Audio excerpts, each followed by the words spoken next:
Hello जी, नमस्कार। क्या हालचाल है? उम्मीद करता हूँ मस्त होंगे, स्वस्थ होंगे, एकदम लाजवाब तरीके से पढ़ाई वगैरह आपकी चल रही होगी।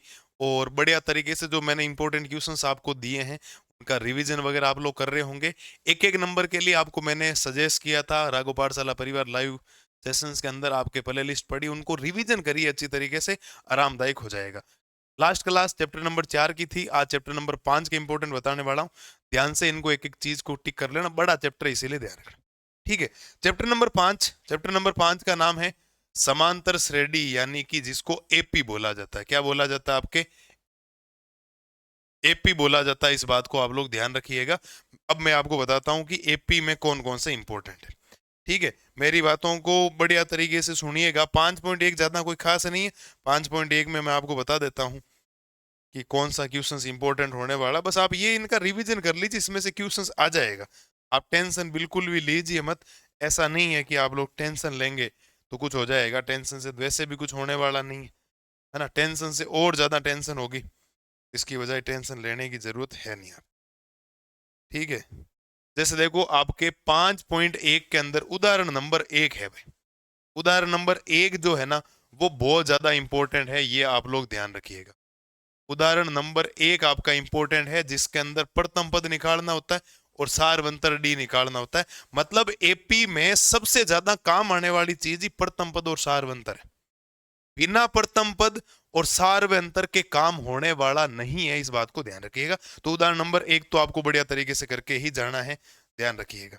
फिर हम लोग, इसमें कोई ज्यादा खास बातें हैं नहीं, आप 5.1 वाले स्किप कर सकते हो पूरी की पूरी। ठीक है। फिर मैं 5.2 में आ जाता हूँ, और 5.2 के अंदर मैं आपको बता देता हूँ कौन सा क्वेश्चन इंपॉर्टेंट है और कौन सा क्वेश्चन इंपॉर्टेंट नहीं है।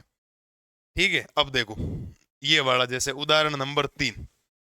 उदाहरण नंबर 3 बहुत ज्यादा इंपॉर्टेंट है, याद रखिए। उदाहरण नंबर 3 आपका इंपॉर्टेंट है। कोई भी एपी का 10वां पद, 11वां पद, 20वां पद पूछा जाता है, उसके बारे में आपको पता होना चाहिए। ये भी आपको बढ़िया तरीके से करके जाना है, इस बात को ध्यान रखना। आगे अगर हम लोग चलेंगे तो फिर आगे वाले में आपको उदाहरण नंबर 5 करना है भाई। कौन सा करना है? उदाहरण नंबर 5 भी आपके लिए बहुत इंपॉर्टेंट है। आपको एपी निकालने के लिए कोई दो पद दे दिए जाएंगे, तो आपको ध्यान रखना है कि एपी आपको निकालने के लिए दो पद दे दिए, पांचवा उदाहरण आपको ध्यान रखना। ठीक है। ये भी आपको बढ़िया तरीके से करना है। फिर अगर हम लोग आगे चले, ठीक है, तो उदाहरण नंबर आपको 7 ध्यान रखना है। उदाहरण नंबर 7 भी बहुत ज्यादा इंपॉर्टेंट है। 3 के बाद पांचवा, पांचवें के बाद उदाहरण नंबर कौन सा करना है? 7वां करना है, इस बात को ध्यान रखिएगा आप लोग। उदाहरण नंबर 7 के बाद अगर हम लोग आगे चलें, उदाहरण नंबर 7 होने के बाद आपको उदाहरण नंबर 8 भी करके जाना है। उदाहरण नंबर 8 भी क्या है? बढ़िया तरीके से कवर अप करके जाना है, इस बात को ध्यान रखिएगा। शानदार तरीके से काम करेंगे, कोई समस्या आएगी नहीं। उदाहरण नंबर 8 आप करके जाएंगे। अंतिम पद से nवां पद निकालने का अलग फॉर्मूला होता है, उससे करेंगे तो आपका काम हो जाएगा। ठीक है। फिर अगर हम लोग आगे चलें, और जैसे ही हम लोग आगे चलेंगे तो इसमें अब उदाहरण ये तो कोई ज्यादा इतने इंपॉर्टेंट नहीं है। प्रश्नावली के अंदर आप लोग आ जाओ। ठीक है। प्रश्नावली के अंदर अगर आप लोग आएंगे, तो प्रश्नावली के अंदर अगर आप लोग आएंगे तो आप 5 पॉइंट जो दो प्रश्नावली है ना, उसके क्वेश्चन नंबर 3 को देखेंगे। और 3 के अंदर आप एक तो पहला, एक दूसरा इंपॉर्टेंट लगा लो, बहुत है।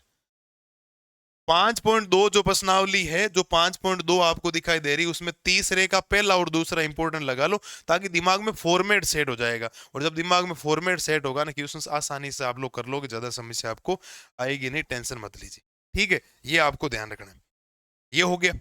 फिर आपको क्वेश्चन नंबर 4 करके जाना है भाई। क्वेश्चन नंबर 4 भी करके जाना, मैं पहले कह रहा हूँ। ठीक है। क्वेश्चन नंबर 4 के बाद क्वेश्चन नंबर आपको 8 करके जाना है। ठीक है। क्वेश्चन नंबर 8 करके जाना, पहले कह रहा हूँ, क्वेश्चन नंबर 8 भी बहुत ज्यादा इंपॉर्टेंट है। ठीक है।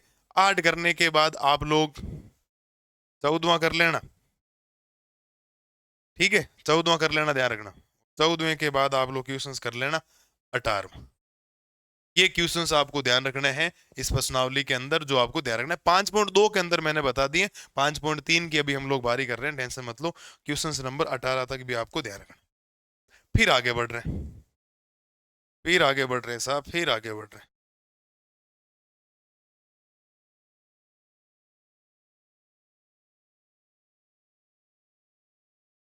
हाँ, जैसे ये रहा उदाहरण नंबर 11, देखो कितना शानदार है।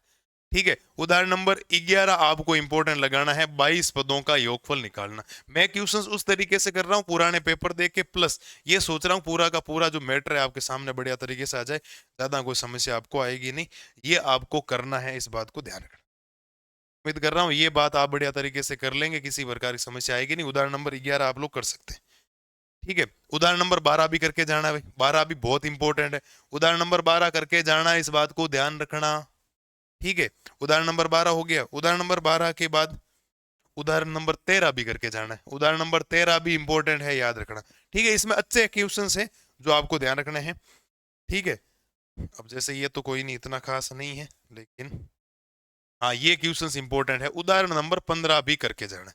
उदाहरण नंबर 15 भी इंपॉर्टेंट है, जो आप लोग क्वेश्चंस बढ़िया तरीके से करके जाएंगे तो बढ़िया तरीके से आपके नंबर आ जाएंगे। उदाहरण नंबर 15 आपके लिए बहुत इंपॉर्टेंट है, इस बात को ध्यान रखिएगा। ठीक है।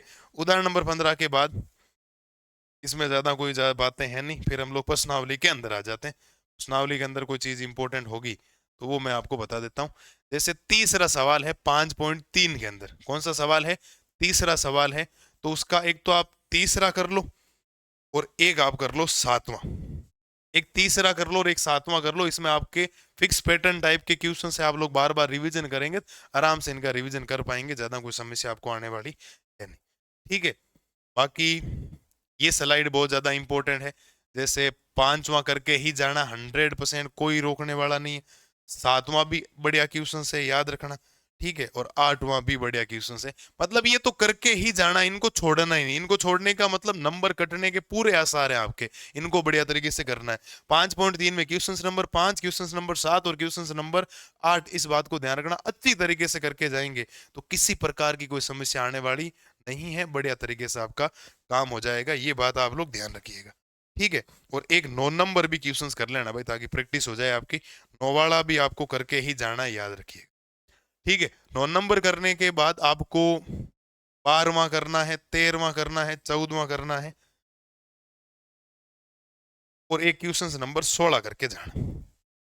क्वेश्चन नंबर 16 भी आपको करना है। ये 5.3 के अंदर, मतलब पांचवें चैप्टर में इसके अलावा कुछ भी नहीं पढ़ना, आप लोग आराम से कर सकते हो।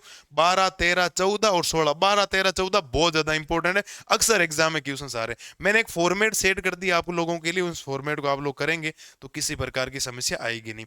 उम्मीद करता हूँ चैप्टर नंबर जो 5 है उसके क्वेश्चंस आपके अच्छी तरीके से सॉल्यूशंस वगैरह हो गए होंगे और कोई समस्या आपको नहीं आएगी। मिलते हैं अगले वीडियो में चैप्टर नंबर 6 त्रिभुज के इंपॉर्टेंट क्वेश्चंस का सॉल्यूशंस लेकर। तब तक के लिए जय हिंद, जय भारत।